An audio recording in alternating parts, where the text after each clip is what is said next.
And welcome back to another video. If you're not new here, my name is Brenda and it is so nice to meet you. I would really appreciate it if you could go ahead and subscribe to the channel down below. I post videos every single Saturday at 12 p.m. If you're not new here, thank you so much for returning back to the channel. So for today's video, I'm very excited because as I promised some of you, I said I would do the how I passed the CBEST video. And I'm finally doing it today just because it just so happens to be that I'm actually going to be giving away my book today, the book that I used to study for the CBEST. I'm actually giving it away today to someone that I knew from school. So I'm about to go drop it off in a few minutes. And I thought it would be perfect to just go ahead and do the video right now so I can have everything fresh in my mind and, you know, have a book here to kind of just talk about the CBEST. So for me personally, I guess I should give you guys some background on like how this all happened. But okay, so I'm a senior right now in college. I'm a senior. I'm going to be graduating in May, and I started like the whole process of applying for the CBEST and stuff like 6 months ago, but because of the whole COVID thing, the dates would keep changing and like a whole bunch of stuff happened. And then at some point, I guess they said that you had to take each subset separately. So before you were able to sit down and take all three at the same time, and it would be a 4-hour test. But for me, I had to do them all separately. So I did the math subset first, then I did reading, and then I did the writing section.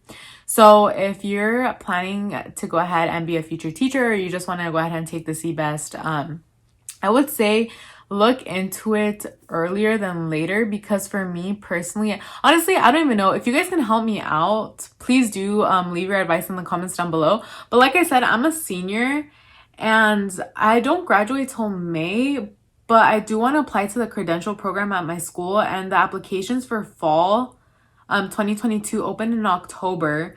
But I don't know if I should apply in October because I wouldn't have my bachelor's degree till May. So it's very confusing for me, honestly. Like, I'm trying to figure this out all on my own. So if you guys can go ahead and help me out, if you've taken the CBEST before and you know like when you should take the CBEST, when you should apply for the credential program and all of that, let me know down below, because currently right now I'm kind of stressed because I have a few weeks until October and I'm trying to get all the requirements ready, but I'm not sure if I'm doing it on time. Anyways, that's a little side note. But anyways, back to how I passed the CBEST and stuff.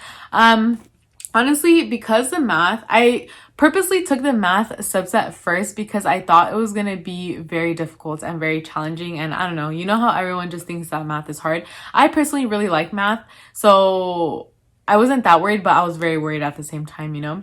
So I actually purchased this book, which by the way, I highly recommend. It's the CBEST 7th edition test prep, and it is by Cliff Notes. I got it on Amazon. I'm not sure how much I paid for it. Also, by the way, it is by Jerry Brow or something. Let me just show you a little close up. This is the book that I use, and I actually purchased it my junior year because I thought I was going to get ahead of the game and everything, but I didn't. I waited so long to take the CBEST. But I highly, highly recommend this book, you guys. The CBEST is literally like this book. I can't say like literally because obviously I'm not sure if the questions change every like time people take the test or not. But this book helped me so much. I literally felt like when I went to go take the CBEST, I felt like I was just reading this book. So I highly recommend this book. I recommend it to all my friends and everything. So if you get it, let me know your experience with it. Personally, I thought it helped me a lot, especially the math section, because the math section, it would like tell you, let me go to like, it would like give you a question and then it would be like, okay, the correct answer is C. And sometimes I would put A, but it explains why the answer is C and why they try to trick you on the test, you know, like, hey, you didn't notice that they were asking for this. And yes, your answer is right if you were solving for this question, but they're asking you something else. So you have to be very, very careful with the wording that they use on the CBEST. That is my biggest advice. For the math section, I would say start studying like at least 3 weeks before, and don't stress yourself out so much, okay? If you've never taken the CBEST before, I guess I could talk about how it's like. So basically, you get to the testing center, right? And you can't take anything with you. For the math section, I literally bought a whole pack of number 2 pencils because I thought I was going to be able to write in there, but no, you cannot have anything with you. They even made me take off all my jewelry and they like inspected me. I had to put my hair up.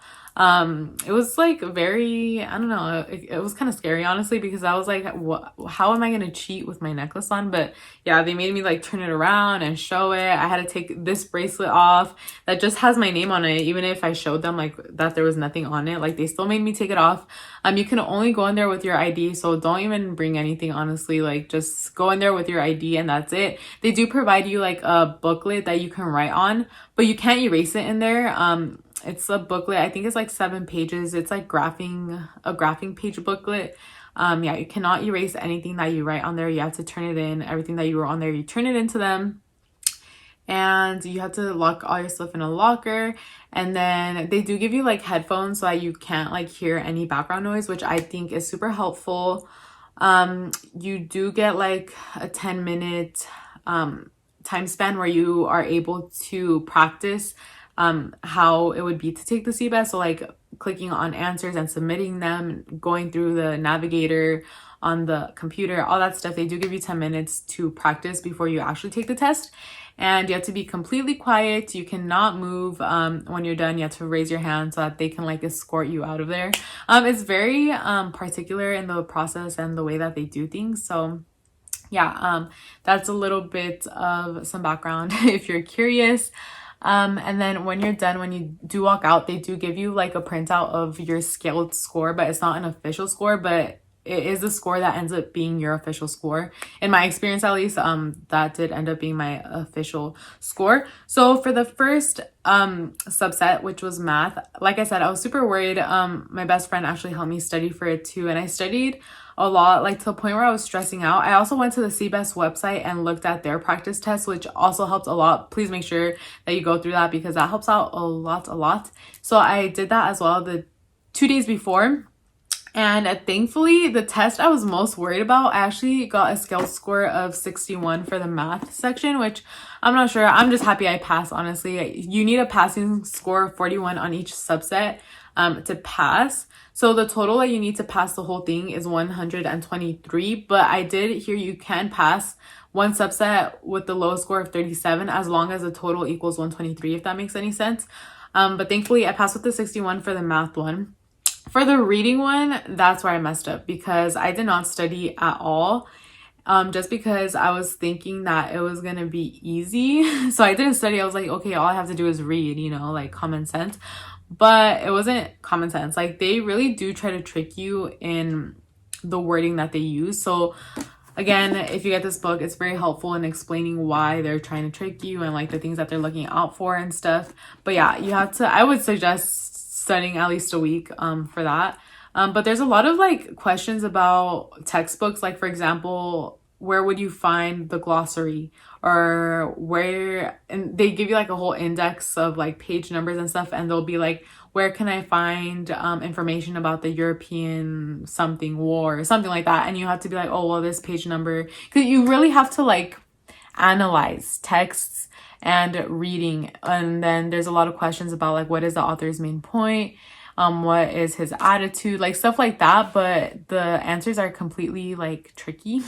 I saw somewhere a tip was like, if the answer is not 100% like 100% correct and you can find evidence from the text, and it is not the right answer. Did that make sense? Sorry, I don't know if like, sometimes I can't talk, but yeah.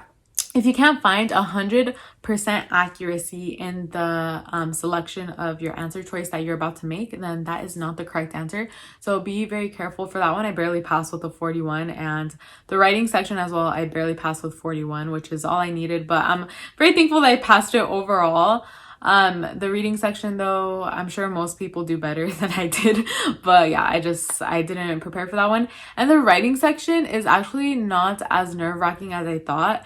You just have to write 2 essays, which for me, essays are like 3 to 4 pages, right? But no, their essays are 300 to 600 words. And yeah, I think for that, they just check the structure, like make sure you have paragraphs, make sure that you're actually answering the question to the best of your ability. They don't care about the answer, they just care about the structure. They care about you, like for example, a question could be like, what is something that you have overcome with determination? Like, you're very determined, explain your determination or something like that. In the essay, you have to be like, determination. Like, you know, you have to like, what's it called? You have to like expand on the key words that they're giving you in the, what's it called? In the prompt, you know? Obviously I can't say what prompts I got because I don't want to get my CBEST score revoked, but yeah, so you just have to be very careful with the questions that they're asking you. Make sure that you answer them to the best of your ability, but using the correct format.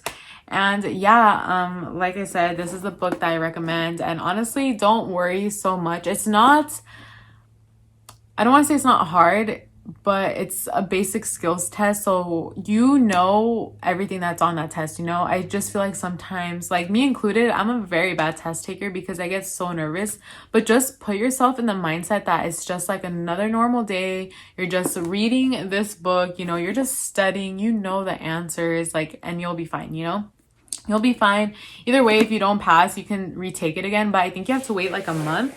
And you do have to pay again. And also the cost of the CBEST, I think it was like, I think I paid like 60 for the math, 60 for reading, and it was like 30 for the writing one, I think. Don't quote me on that because I literally paid for it like last month and I already forgot. But yeah, I really hope that was helpful. If you have any other questions, please leave them down below because I wasn't really sure. Because I did get like 2 people to comment on the other video and say that they really wanted this video. So I'm not sure what specific questions you guys had. Oh, I almost dropped my whole ring light. But yeah, like I said, I wasn't really sure what exact questions you guys wanted me to answer. But I hope that helped you a little bit. And like I said, if you have any other questions, please leave them down below. I'm here to help you because I know that I would want someone to help me if I needed help. And yeah, don't worry, you got this. And if you do end up taking the CBEST and you watch this video and you pass, let me know down below, because that's very exciting. I think that wanting to become a future teacher is just very special. You know, it takes like special kind of people to want to be teachers and to want to you know, better the next generations. And it's just, I don't know, I think it takes a special kind of person. So if you want to be a future teacher, wow, congrats, me too. And I'm super excited that I am going on this journey, and I know that you are probably super excited as well. And yeah, if you do want to be a teacher, let me know what grade you're interested in teaching, or like what your major is or minor. For me, my major is liberal studies and I have an elementary education minor, and I do hope to apply to the multiple subject credential program. But honestly, like at this point, I'm kind of doubting myself because I work at a high school at the moment, and I'm not like the best at math, but I really like math. And I don't know, just something about like high schoolers, like sometimes it's scary, you know, but something about like knowing that you can like be there for someone in a different way, or like give advice, you know, like try to help someone go to college. I don't know. It's just making me kind of like second guess my choice because I kind of want to be a high school math teacher now. But I really love little kids, and that's always been my dream. So I'm pretty sure I'm going to stay with the multiple subject credential. But that leads me to my next question. And if any of you guys can answer this, please answer it down below for me, please. So let's say that I do go to the multiple subject credential program. Can I do something after that to be a math teacher, like a single subject? Would I have to like do the whole credential again? If you guys know that, let me know. Like I said, I'm a first generation college student, so I've had to figure everything out on my own. So it's been a little bit difficult, but somehow we're getting through it. You know, I'm almost done. I'm almost gonna graduate. And yeah, if you guys are in the same boat as me, let me know. And I'm super excited for you and your journey. Let me know how it goes on the CBEST. Don't worry, just study. Get this book. I'm telling you, I totally recommend it. I know that there's so many other books out there, and I'm sure that they're good as well, but because I got this one, I guess I'm a little bit biased. And because I also passed on my first try, all 3, I'm like, get this book, you guys. I don't know if it was a book or what, but we did it. But yeah, that is everything for today's video. I really hope that you guys enjoyed and found it helpful. If you did, please make sure that you like, comment, share, and subscribe. And I will hopefully see you all next week on Saturday at 12 p.m. with a new video. Bye.